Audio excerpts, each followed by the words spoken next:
안녕하세요. H채널의 한창훈입니다. 반갑습니다. 2019년 4월 13일 비트코인 및 암호화폐 Q&A를 시작하도록 하겠습니다. 먼저 댓글로 좋은 의견과 질문, 정보 공유해 주신 분들에게 감사 말씀드리고 그럼 이제 바로 시작을 해보도록 하겠습니다.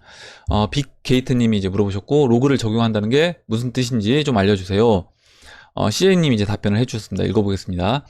차트의 움직임을 가격 변동이 아니라 상승률의 변동으로 표현하고 싶을 때 씁니다. 즉 A 1불에서 10불 오를 때나 B 1000불에서 10,000불 오를 때나 로그 차트에서는 A나 B 경우나 A나 이제 B 경우가 차트가 상승하는 높이가 같습니다. 상승률로는 둘 다 10배씩 상승했으니까요. 그래서 절대 금액 자체는 분명히 다릅니다. 1불에서 10불은 9불 상승한 거고요. 1000불에서 10,000불은 9,000불이 상승한 겁니다. 그래서 야 9,000불 올라갔다라고 하면 엄청 큰 돈이고 9불 올라갔다라고 하면 뭐 별거 아닌 것처럼 보이지만 우리 투자자 입장에서 본다라고 하면 내가 만약에 1억 원이라는 돈을 1불에서 1억 원을 투자하나 1000불에서 1억 원을 투자하나 만약에 1불에서 10불 간 거는 그럼 1억 원이 10억 원 된 거고요. 1000불에서 10,000불 간 것도 1억 원이 10억 원, 1억 원이 10억 원이 된 겁니다. 그래서 그거는 같다라는 거. 이 얘기를 잘 이해를 하시면 뭘 알 수 있냐면요. 이걸 알 수 있습니다. 초기에 이 창에 들어온 사람이 그만큼 유리한 게임인 거다. 초기에 나중에 한번 생각을 해보세요, 여러분들. 비트코인이 나중에 뭐 10만 불 넘어가서 뭐 10만 불, 막 20만 불, 우리 뭐 흔히 얘기하는 뭐 100만 불, 그 누구죠? 메가피 형님 얘기대로 100만 불이 간다라고 했을 때 그때 이 시장에 들어와서 그 거의 뭐 몇십만 불, 막 3, 40만 불 되어 있는 비트코인을 과연 누가 살 수 있겠냐는 거죠. 1비트코인도 사기 쉽지 않을 겁니다. 그때는 뭐 사봤자 사람들 0.1비트 진짜 있는 돈 없는 돈 모아서 1비트를 산다거나 이렇게 할 수 있습니다. 근데 지금은 사실 뭐 1비트 사는데 1비트가 지금 뭐 500만원 600만원 이 정도 되기 때문에 누구나 어떻게 보면 이제 살 수 있는 거죠. 아르바이트를 해서도 1비트 정도 내가 구입을 할 수 있는 겁니다. 몇 달 아르바이트해서 돈을 모은다고 하더라도요. 20대 뭐 젊은 분들도 이제 가능한 그런 수치가 되는데 나중에는 이게 이제 거의 불가능한 따라오는 게 이제 불가능한 게 된다.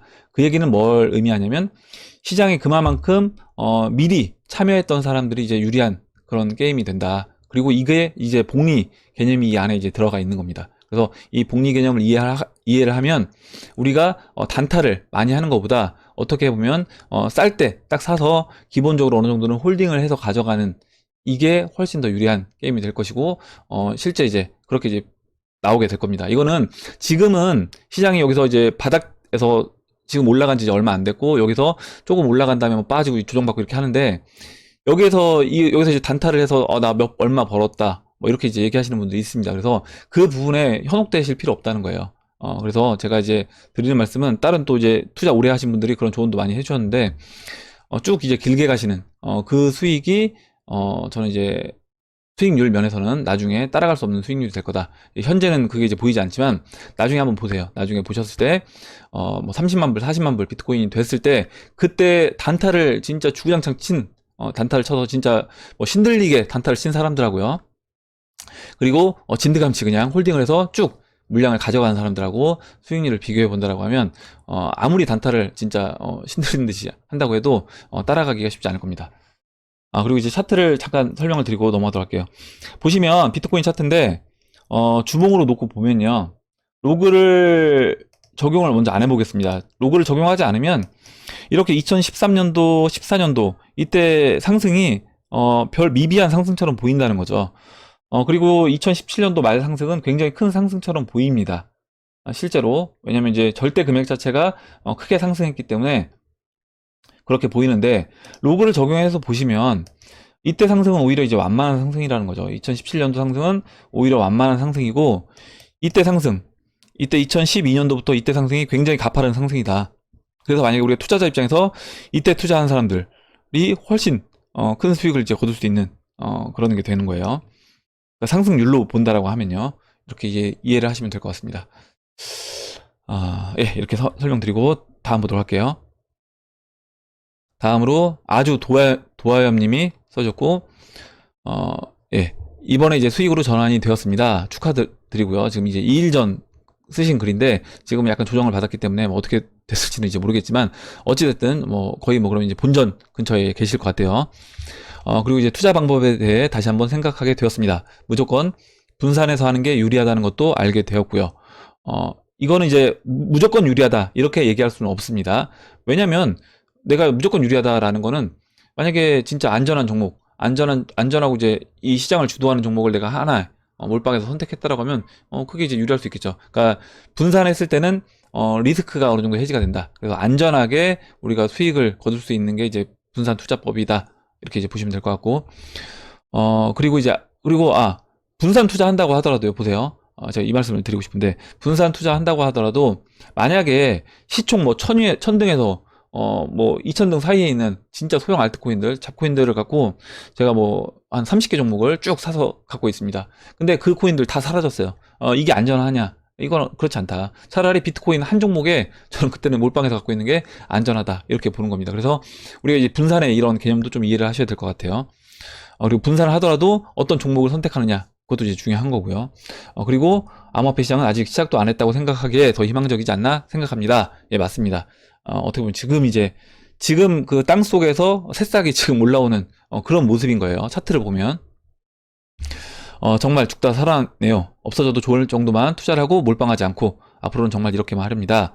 얘기해 주셨고, 정말 이제 죽다 살았다 이렇게 얘기해 주시는 거 보니까 뭐 약간 레버리지를 썼을 수도 있을 것 같아요. 근데 그러니까 내가 뭔가 좀 무리하게 내 자금보다 무리하게 투자를 하게 되면 항상 불안할 수밖에 없는 겁니다. 여기서 이제 이 정도면 충분히 싸고 바닥이라는 걸 내가 인식을 하고 있어도 뭔가 마음이 편하지가 않은 거죠. 그래서 우리가 투자를 길게 오래 하려면 일단 마음 편한 게 중요하다. 그래서 마음을 편하게 하시고, 만약에 이렇게 레버리지를 사용했는데 어느 정도 수익으로 전환이 되면 그때는 레버리지 사용한 부분은 좀 정리를 하시는 것도 저는 좋지 않나 이렇게 생각합니다. 예, 이렇게 설명드리고 넘어가도록 할게요. 다음으로 잠시만요. 물 좀 마시겠습니다. 다음으로 이제 정우식님이 써주셨고요. 너무 기대되고 곧 있을 것 같아서 물어보는 건데요. 비트 전고점 달성 시 모임을 하게 되면 개미들은 소외되나요? 아닙니다. 예, 개미들 소외. 저도 이제 다 개미이기 때문에 제가 이제 주식 투자 관심 있어서 정보도 얻을 겸 번개 모임에 한번 참여를 했는데 갑질하러 나온 분들 뿐이더라고요. 완전 작은 개미들은 참여하면 소외되는 걸까요? 예, 전혀 그렇게 생각하실 필요 없습니다. 마눌님한테 끌 수 있는 돈 다 터는 건데 이렇게 얘기해 주셨고, 일단 제가 봤을 때 뭐 1조 미만 1조 미만은 다 똑같다라고 보시면 될 것 같아요.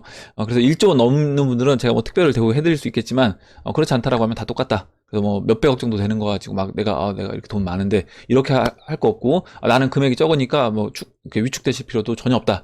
예, 이렇게 보시면 될 것 같습니다. 다 똑같은 거예요. 예, 다 똑같은 거고, 만약에 그렇게 하시는 분들이 있다라고 하면 그거는 이제 제가 봤을 때는 그런 생각을 하시면 안 될 것 같아요. 내가 좀 여기를 만약에 암호화폐 시장에서 나중에 좀 돈을 버셔서 뭐 몇백억 자산가가 됐다고 해서 막 너무 이렇게 으쓱하거나 이렇게 하실 필요 없다. 예, 이렇게 이제 설명드리고, 그래서 누구나 참여하셔도 되는 겁니다. 다음 보도록 하겠습니다. 다음으로 잠깐만요. 주식님이 써주셨, 꾸시님이 써주셨네. 꾸시님. 예. 읽어보겠습니다. 현재 비트코인 과매수가 2017년 12월과 비슷한 수준인데 앞으로 큰 조정이 올 수 있을까요? 아니면 폭등의 전조일까요? 어떻게 생각하시나요? 얘기를 해주셨고, 김동준님도 일봉 RSI가 높긴 하죠. 이렇게 얘기해 주셨고요. 보시면 RSI가 제가 지금 일봉에서요, RSI를 보시면 최근에 보시는 것처럼 이렇게 85까지 86, 87까지 올라왔습니다. 올라왔고 지금 조정을 받았죠. 아마 이제 이 보조지표 참고하시는 분들 중에 RSI가 지금 높기 때문에 여기서는 이제 매도를 해야 된다 이렇게 이제 생각하실 수 있습니다. 근데 뭐 지금 조정 자체가 사실 한 5%좀 넘는 조정을 비트코인 같은 경우 이제 받았기 때문에 사실 뭐 큰 조정은 아니에요. 큰 조정은 아닌데, 그럼 여기에서 이렇게 RSI가 높으면 내가 다 매도를 하고 물량을 정리해야 되느냐? 그렇지 않다라는 겁니다. 무슨 얘기를 드리고 싶냐면, 지금 보시면 상승장 초입에 이때 2017년도 2016년도 12월 달 보시면 이때도 이제 RSI가 뭐 85까지 올라왔어요. 85까지 올라왔는데 이때 이제 비트코인 가격이 보시면 1100달러입니다. 1100달러. 죄송합니다. 이때네요. 이때고 이때 잠깐만요. 예. 잠깐만요. 예. 됐습니다. 이때 보시면, 이때 이제 2017년도 1월달에 RSI가 이제 85까지 올라왔고요. 이때 보시면 1100달러까지 올라왔습니다. 올라오고 1100달러에서 거의 이제 30% 조정을 받았어요. 750불까지 빠졌는데, 이때 이렇게 빠지면서, 조정을 받았죠. 조정을 받고 다시 또 RSI가 올라왔습니다. 올라왔는데, 결국 이제 어떻게 됐냐는 거죠. 보면, 내가 만약에 물론 이제 여기서 매도를 하고 여기서 매수를 해서 물량을 늘리기를 하시면 상관이 없겠지만 그게 이제 안 된다라고 하면 1100불에 이제 정리를 하고 만약에 내가 매수를 못했다라고 하면 그러면 그냥 물량을 정리한 것밖에 안 되는 겁니다. 여기서 근데 이제 여러분들 다 아시다시피 2017년도 1월 달부터 이제 본격적으로 이제 상승이 시작돼서 그해 이제 말까지 2만 불까지 올라갔기 때문에 지금 이 자리에서 20배 올라간 겁니다. 20배 올라간 거예요. 그래서 RSI가 높다고 해서 여기서 물량을 무조건 다 정리한다거나 이런 식으로 이제 생각하시면 안 되는 거고, 일단 단기 매매하시는 분들은 참고하실 필요는 있습니다. 그리고 이제 주봉으로 보게 되면 또 RSI가 아직도 이제 뭐 지금 55인데 물론 이제 지금 그러니까 작년 6,000불, 작년 6,000불 이 언저리에 있던 그 높이보다는 좀 더 올라와 있는 상황이에요. 일단 RSI는 이미 지금 올라와 있는 상황이다. 저는 이제 이런 부분에서 또 시장이 우리가 이제 느끼진 못하지만 이미 저는 상승장으로 이제 진입을 했다라고 이제 보고 있는 겁니다. 그렇게 이제 보고 있고, 그 다음에 월봉으로 보시면 월봉으로 보시면요. 월봉으로 보시면 RSI가 지금 50인데 바닥 대비해서 지금 바닥에서 약간 고개를 든 정도밖에 안 돼요. 월봉으로 보면. 그래서 지금 이제 어떻게 보면 상승장 지금 이제 여기서 이제 시작한 거지. 여기서 일봉 RSI를 참고하셔서 이거를 너무 매도 관점으로 보시면 안 된다라는 거 말씀드리고 넘어가도록 하겠습니다. 예. 네, 다음은 운의 기도님이 써주셨고요. 저 에이다 200원대, syn트 120원대 가지고 있는데 작년부터 물타서 평단을 엄청 낮춘다고 낮췄습니다. 들고 있어야 하나요? 1년 6개월을 존버하니 힘이 빠지네요. 리플은 요즘 하루에 몇만 원이라도 계속 사모으고 있어요. 어떻게 해야 하나요? 이렇게 얘기해 주셨는데, 일단 그 에이다랑 syn트를 주력으로 갖고 계신 것 같습니다. 운의 기도님이. 그런데 보시면 에이다 같은 경우는 최근 이제 30원에서 100원까지 올라왔고요. 오히려 리플은 거의 이제 원화 가격으로 큰 상승을 안 했습니다. 그럼 이제 리플을 주력으로 갖고 계신 분들 입장에서 봤을 때는 에이다 홀더들이 이제 부러울 수 있는 거예요. 그래서 전혀 힘 빠지실 필요 없다. 그리고 30원일 때 200원은 7배지만 지금 이제 100원, 지금 97원인데요. 100원 정도 된 가격에서 이제 200원은 2배만 올라가면 본전 가격까지 이제 올 수 있는 가격이잖아요. 그러면 조금만 이제 힘 내셔도 되는 거죠. 그래도 힘 빠지실 필요가 없는 거고, 그리고 이제 리플 같은 경우도 제가 차트 설명드릴 때 말씀드렸던 것처럼 다음 달 정도, 한 달 정도 우리가 좀 더 시간을 참고 이제 기다려주면 그때는 좋은 소식이 올 거다라고 생각을 합니다. 다음으로 엄정우님이 써주셨고요. 혹시 본인만의 매매 기법이나 예측으로 또는 남들은 아니라고 할 때 본인만의 선택으로 투자, 매매에 성공한 사례에 대하여 궁금합니다.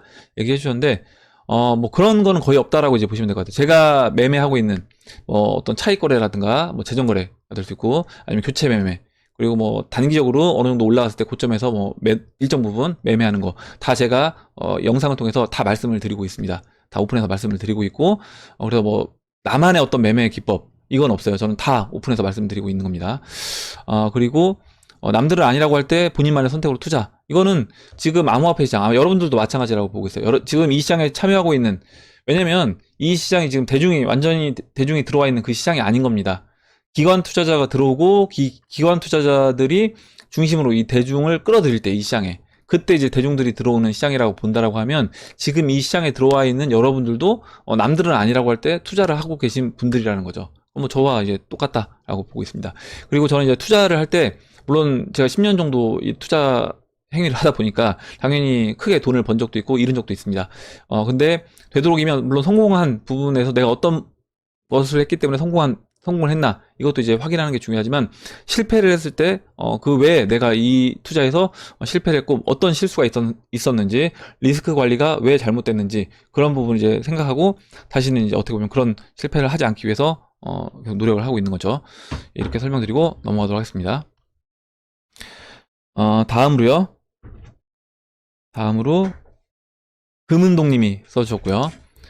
탈중앙화는 결국 이루어질 수 없다고 생각합니다. 비트코인은 사회에서 소외된 컴퓨터 천재들을 꼬드겨 설계되었으며 디지털 화폐로 주목받았으나 이후 금융 세력이 개입하여 가격을 떡락시키고 그들에게 90% 이상이 점유되었다고 생각합니다.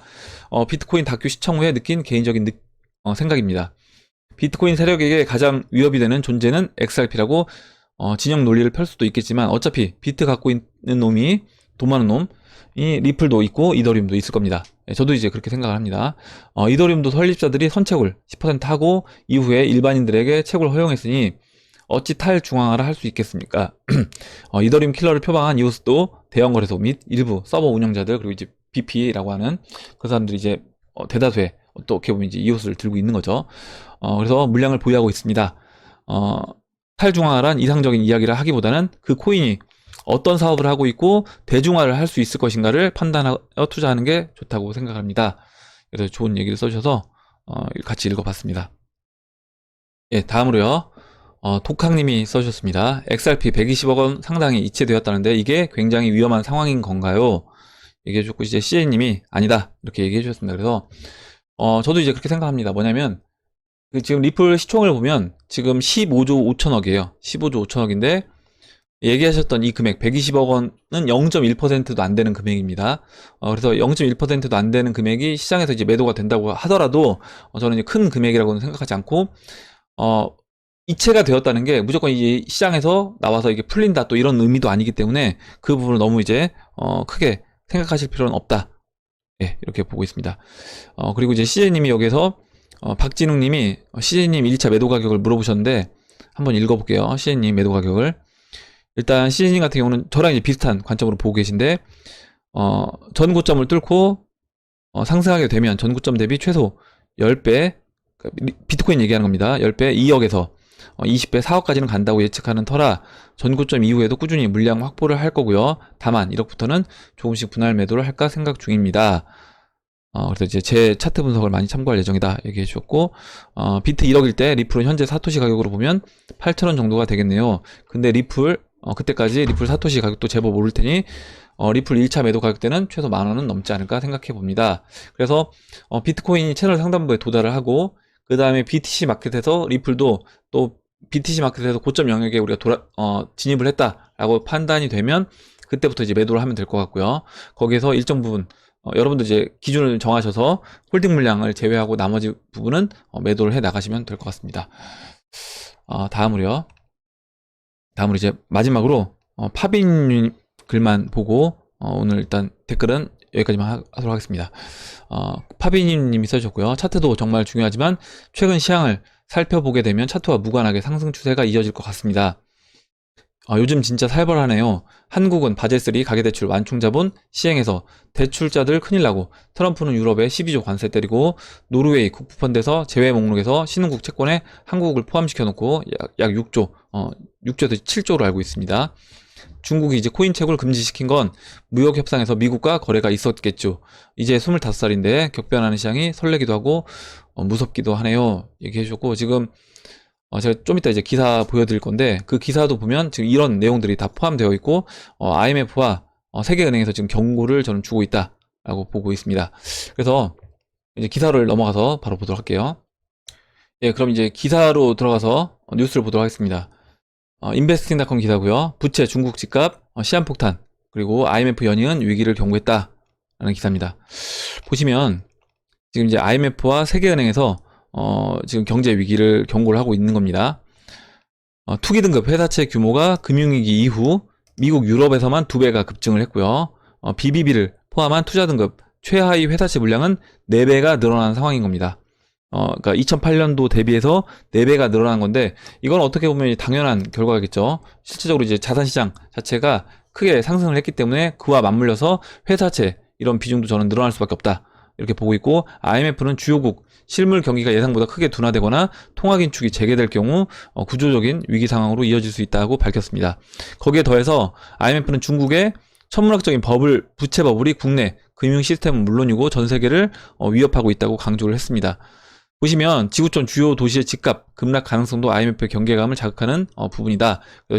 선진국과 신흥국 대도시 가운데 30%에 해당하는 주택시장이 2007년 서브프라임 모기지 사태 당시와 흡사한 위기 상태라는 것이 IMF의 지금 진단으로 나왔습니다. 그래서 아까 방금 전에 이제 파비님이 얘기해 주셨던 부분처럼 지금 경제 위기 상황으로 올 수 있는 그런 것들이 굉장히 지금 눈에 이제 보이는 것들이 많이 있습니다.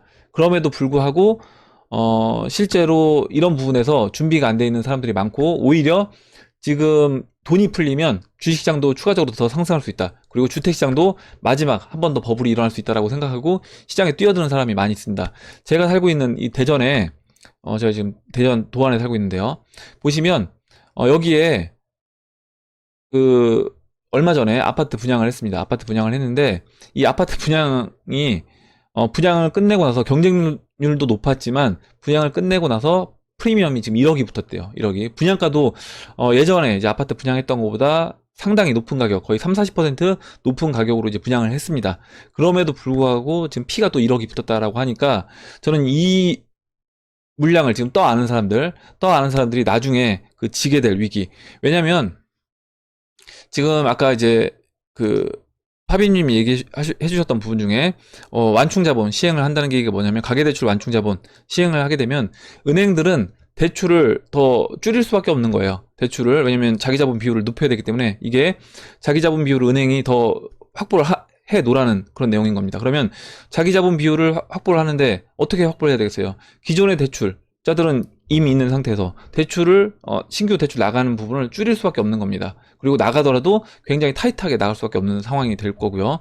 그렇게 되면 나중에 지금 아파트 막 분양받아서 이제 들어가시는 분들이 대출을 해야 될 상황일 때는 원하는 만큼 대출이 안 될 수도 있는 거예요. 그러면 당연히 내가 뭐 계약금이라든가 중도금을 넣었는데 마지막 잔금을 못 치러서 헐값에 마이너스 피로 아파트를 처분한다거나 이런 상황에 놓일 수도 있는 거고요. 이런 것들이 이제 쏟아져 나오기 시작하면 그때는 걷잡을 수 없을 거다, 이렇게 생각을 합니다. 그리고 다음으로 이제 암호화폐 이제 기사를 볼 텐데,